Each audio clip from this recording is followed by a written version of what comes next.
Good evening, friends.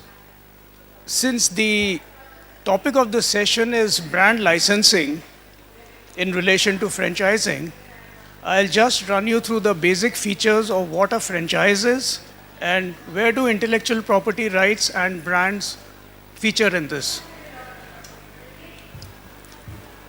Basically, we all know that a franchise is a contractual arrangement between a franchisor and a franchisee, and the essential ingredient of a franchise is where the franchisor licenses his business model.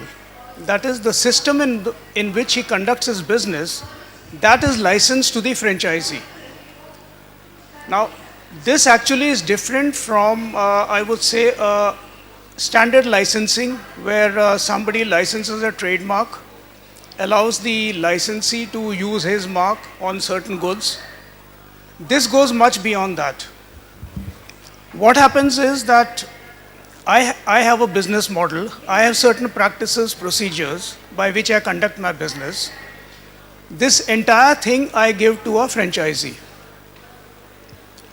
Now, what is the benefit of giving it to a franchisee is that I do not have to invest, either in terms of equity or real estate. All of it belongs to the franchisee, and I earn out of it through a franchise fee. Now, what does the franchisee get out of this? The franchisee gets out of this a ready-made brand so that he can exploit the business opportunities.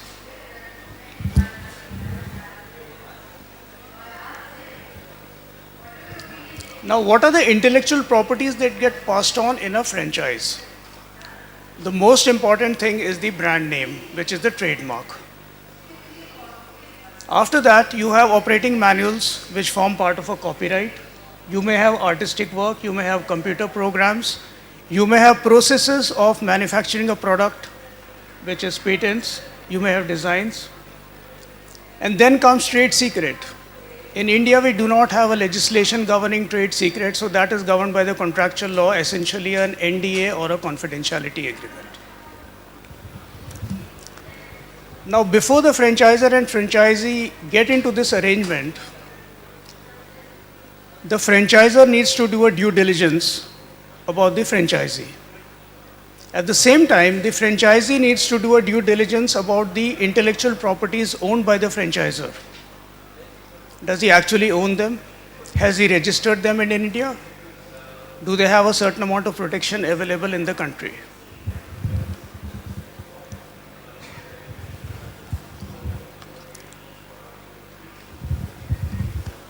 Now, I'll just take you on to some of the features of the Trademark Act which come into play when you look at a licensing arrangement of a brand name in a franchise.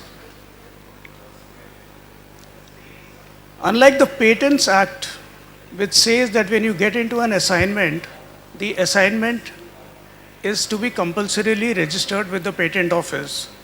That is not so the case with the new Trademarks Act 1999. The old Trademarks Act 1958 made it compulsory to get the license registered, whereas now it is not mandatory. But there are certain rights which are given to a registered user as defined under the Trademarks Act, which an unregistered user does not get under the new Act. Now, what are those?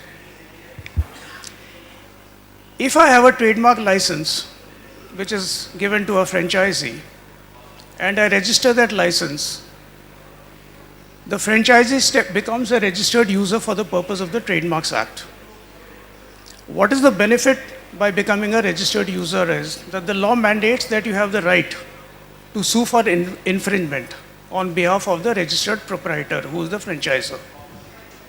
The caveat being that it is subject to the agreement, which means if my agreement does not give the franchisee the right to sue on his behalf, despite the license being registered and the act mandating the right in favor of the franchisee, he does not get that right.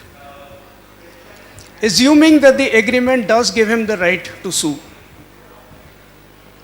what the law then mandates is that the registered user does not get the right of transmission or of assigning the mark. which means again the law is limiting his rights to what is contained in the agreement and what is provided by the law. Essentially, we are talking of section 52 and 53 of the Trademarks Act.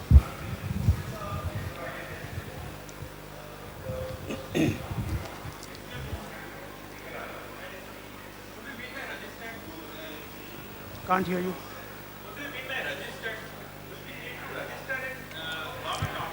See, I'll tell you what, when you get into a license agreement, be it a franchisee or any other standard license, if you register it with the trademark office, these are the rights which a licensee gets. You become a registered user. See, there is a concept of a registered proprietor. Who's a registered proprietor? The person who owns the trademark. And I am granting you certain rights in relation to that trademark. So you become the registered user when that license agreement is registered with the trademark office. I have a trademark and I have agreement with my franchise. But I want submit that agreement to the trademark office. Does that mean that my franchise is not registered? No. The agreement need not be compulsorily registered unless you want to give the registered user certain rights which are allowed by the law. That means my franchise is unregistered. Sorry? That means the practice which I am using. So that means the practice which I am using is called as unregistered user. He becomes an unregistered Unregistered. user. So you can't sue. But your relationship with the franchisee, are you a franchisor or a franchisor? I'm a franchisor. You are a franchisor. Yeah. So the relationship with your franchisee is governed under the contractual law. Okay.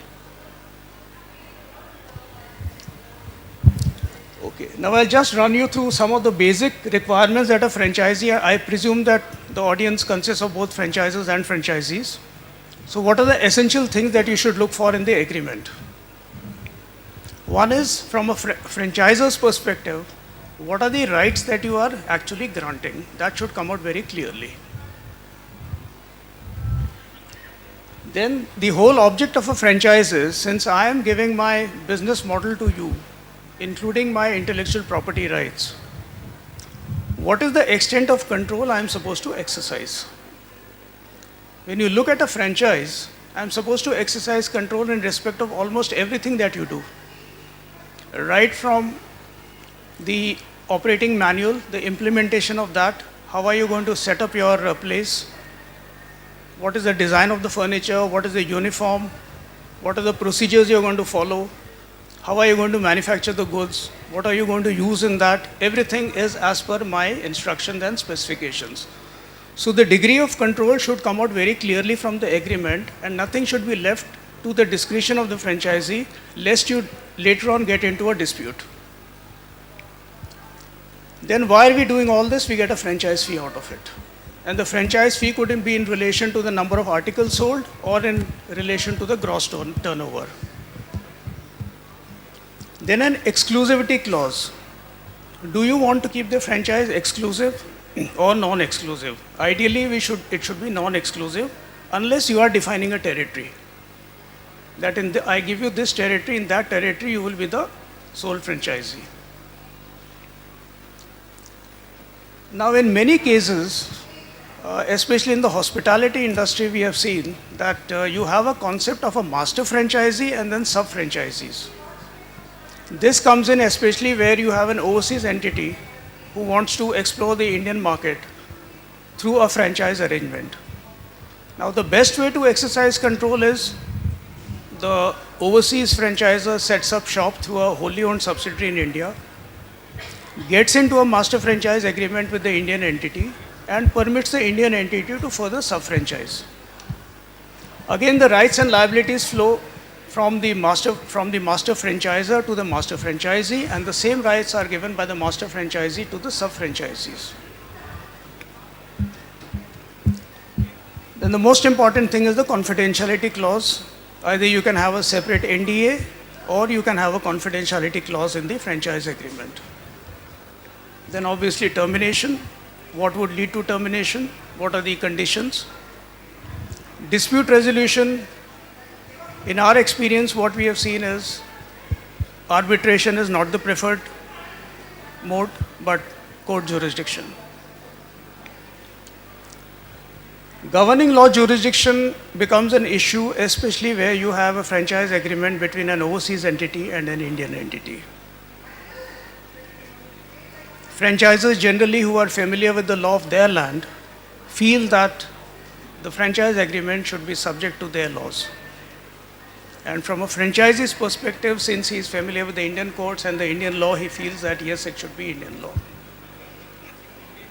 Either would work. Caveat being that from a franchisor's perspective, he should see, is there a reciprocal arrangement between the countries? If there is no reciprocal arrangement between the countries, even if the franchisor makes the agreement subject to the laws of his land, he cannot execute the decree. He has to file a fresh suit in India, so he incurs double the expense. So these are some of the things that both the sides should see when they are carving out the.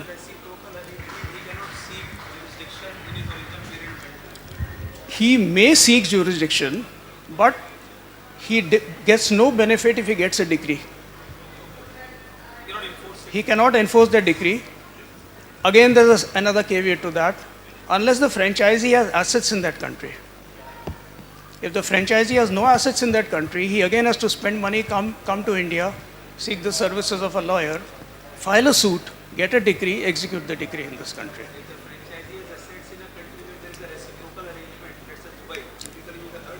See, reciprocity makes asset creation in the other country has nothing to do with reciprocity. The assets are there. Take, for example, US India, which generally happens in the case of your garment exporters. They create assets overseas. The risk they run by creating assets overseas is that if somebody gets a decree against them in the US, he can attach the assets and sell them off.